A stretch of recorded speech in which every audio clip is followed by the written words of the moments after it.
A thought came to me this morning about the state of language learning, as it often does, and the role of what I would call neurotypical teaching practices, which may, I think, to an extent, have drowned out better learning practices. So that's the thought I was going with, that neurotypical teaching practices have probably drowned out better, more creative learning practices. For example, why do so many students reach underwhelming results in language learning?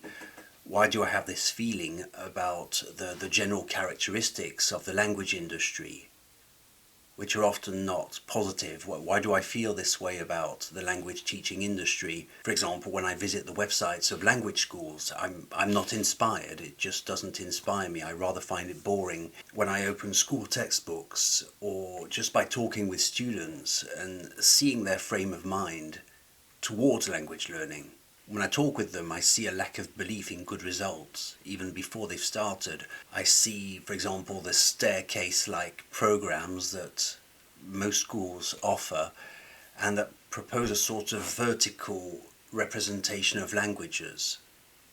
You know, it's like a staircase. That's what language levels are. It's like a staircase or a ladder. I see a certain traditional classroom behavior that you have in most schools. And even when they do get creative, I call these solutions forcefully creative. You know, these forcefully creative activities such as task-based learning, and I think just a general lack of clarity, lack of clarity of vision within the priorities of a language. You know, just the mere fact of saying, yes, I'm going to learn language XYZ and it's going to take me a year, I'm going to do this within a year. This to me is a normal thought, but I realize it's not the thought, the opinion of the majority. It's not a neurotypical idea to have, to say I'm going to learn a language within a year. So the thought I'd like to explore in this video is, what if all of this, the things that I see in the language industry, or these practices that may not be ideal, what if all of this was due to an overly neurotypical presence in language learning that's made it, well, largely boring as well as ineffective, in my opinion? Because it would stand to reason that a neurotypical teacher would only ever be able to teach in such a way.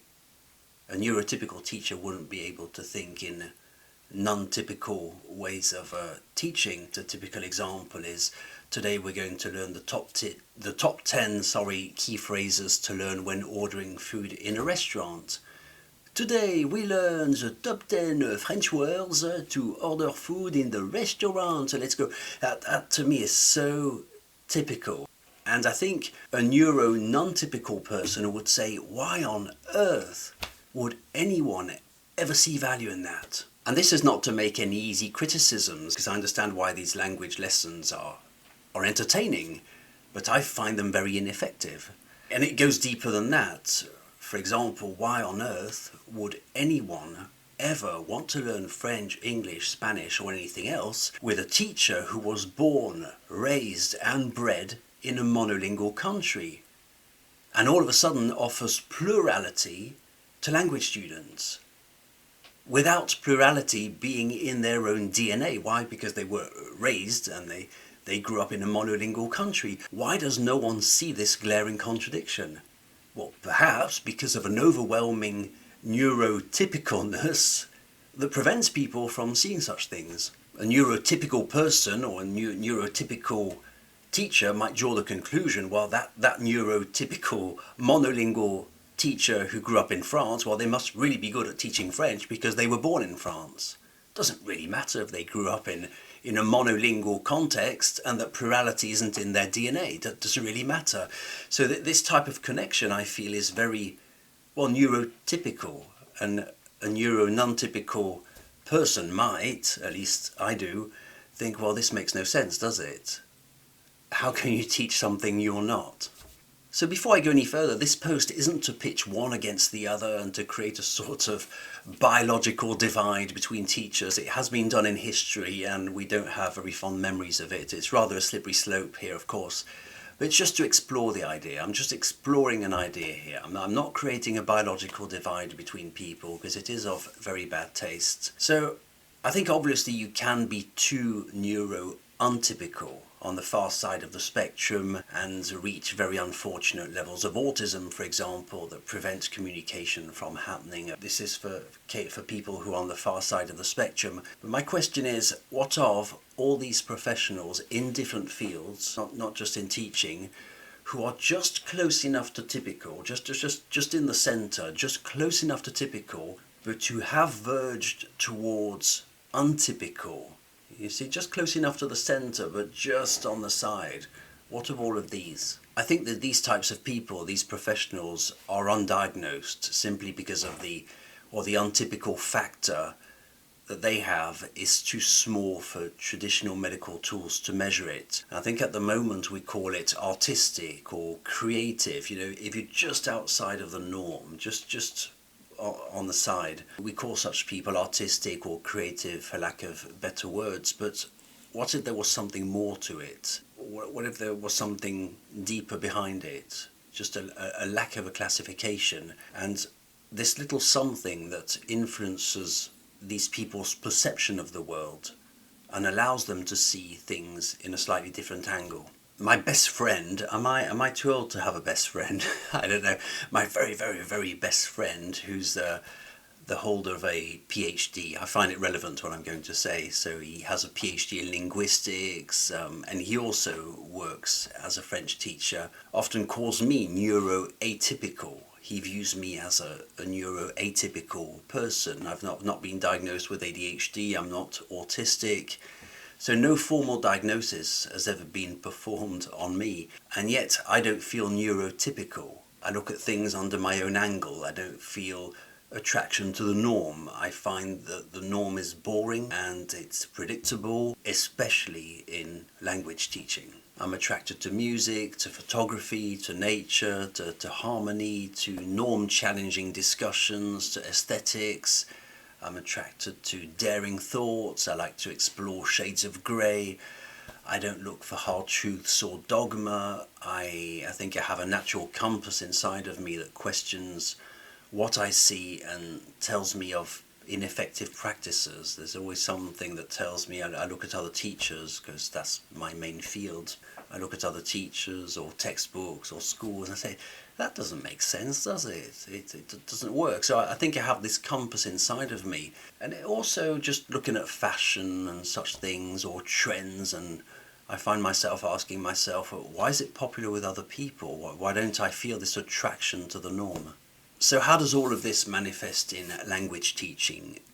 Well, I think it's possible that a neurotypical teacher sees levels of language and classifications that make no sense to a neuro-non-typical teacher. So the way a neurotypical teacher is going to interpret language and present it, I think it makes very little sense to a neuro-non-typical teacher.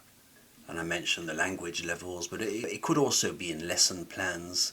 It may be possible, for example, that this whole vertical graduation of language levels from easy to complex is nonsensical to some of us. It's quite possible, maybe this is just a neurotypical idea that you go from simple to complex in language learning. Not everyone challenges this. Since we don't follow this logic of thought, we also don't structure our language course this way. I don't have language lessons for beginners. I don't have a vertical language program. I have a horizontal one, yeah. You move towards, you see, it's a slightly different representation of languages. And I didn't try to create it. I didn't try to be different. It's just what makes sense to me. If I was employed by a language school and they told me you're teaching the B1s this year or something, I would find it very hard. Because it doesn't mean anything to me. It just makes a very, very little sense to me. You're teaching the B1s this year. What does it mean to be a B1? It's a very cool, and that's my theory. I think it's a very, very neurotypical way of looking at languages. When I see a school textbook for French with a chapter that's called Jacques and Ann go to the farmyard, or talk about your hobbies, in chapter 3, I question this and I wonder, what is the purpose of this lesson? Why would anyone ever discuss their hobbies with anyone in a foreign language? What is the purpose of this skill? When would you ever discuss your hobbies at length with anyone? Least of all in a foreign language. When would this ever happen? But for a neurotypical textbook, this is a foundational skill. Talk about your hobbies.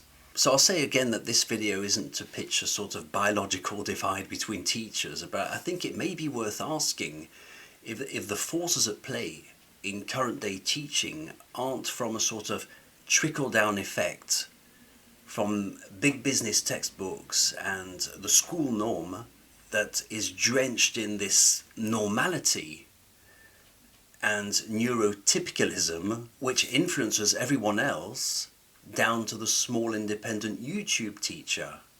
You see, because I really do think that the language industry is characterized by a very strong neurotypicalism, a sense of normality that I feel that a lot of other teachers feel obliged to follow. And I just think there's a discussion to be had here. Does it suit everyone? Should it suit everyone? Are the people who created these textbooks just aren't too normal for this sort of thing?